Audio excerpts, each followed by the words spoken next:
সাগরলতা। ছাদ বাগানে অনেক ফুল ফুটেছে। প্রতিদিন ভোরে অনেকগুলো করে ফুল ফুটে। শীত এখনো আসেনি সকাল বাংলাদেশে, তবু সাগরলতা ফুটতে শুরু করেছে। শীতকালে এটা প্রচুর ফুটে, দেখা যাচ্ছে কলিও আছে, হালকা গোলাপি রঙের কলি।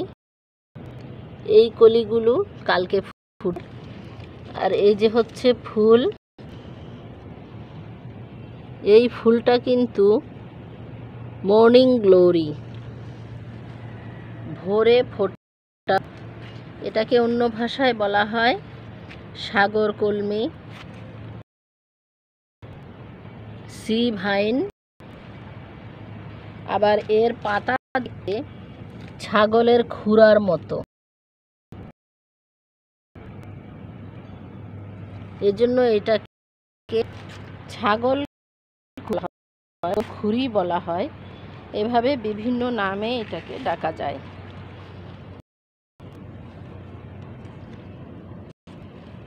পুরো ছাদের আনাচে কানাচে বিস্তার লাভ করেছে।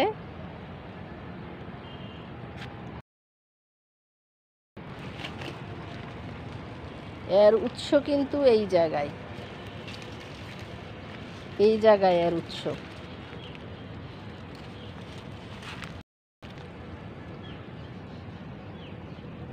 এখানেও ফুল ফুটেছে। পাতাগুলো একটু ভারী ধরনের, একটু শক্ত ধরনের। যখন কচি পাতা, কচি আগা শাক হিসেবে রান্না করা হয়, তখন দেখা যায় যে এটাতে অনেক আয়রন আছে, চেয়েও বেশি আয়রন।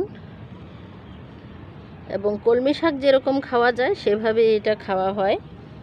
তবে সবচেয়ে বেশি ভালো হয় যারা শুটকি খেয়ে থাকেন। শুটকি দিয়ে রান্না ভালো হয়, করে রান্না, অথবা শুকনো করে মাছ দিয়েও ভাজি করা যায়। তবে একটু পিছল পিছল লাগতে পারে। এটা যে এডিবল, ভক্ষণযোগ্য, সেটা বলার জন্যই আমি এটা বললাম। আপনারা খেয়ে দেখবেন এবং পছন্দ অনুযায়ী খেয়ে তারপর যে কেমন লাগে। এটা অনেক বিস্তার লাভ করেছে, অনেক ফুল ফুটবে প্রচুর। সাগরলতার বংশ বিস্তার হয় বীজের সাহায্যে। ফুল ঝরে যাওয়ার পরে একটা বীজ হয়, সিড পট হয়, অনেকটা কলমির মতোই। এই যে একটা ফুল ঝরে যাচ্ছে, এই যে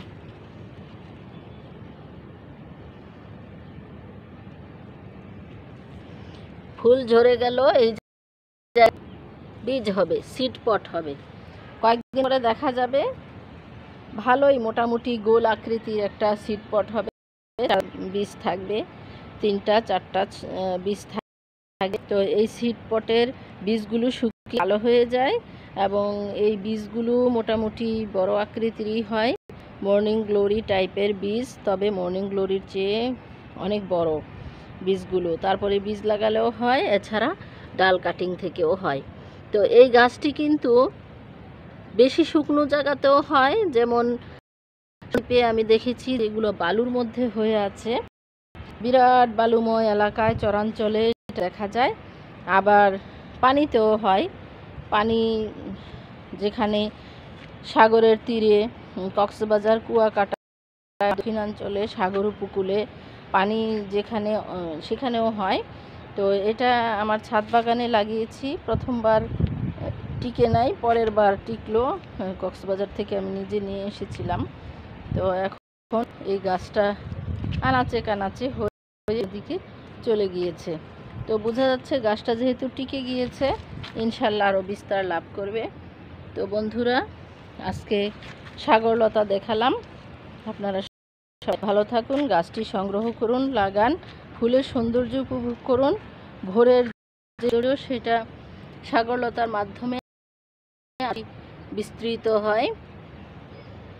তো মন ভালো রাখুন, গাছ লাগান, পরিবেশ ভালো রাখুন। আল্লাহ হাফেজ।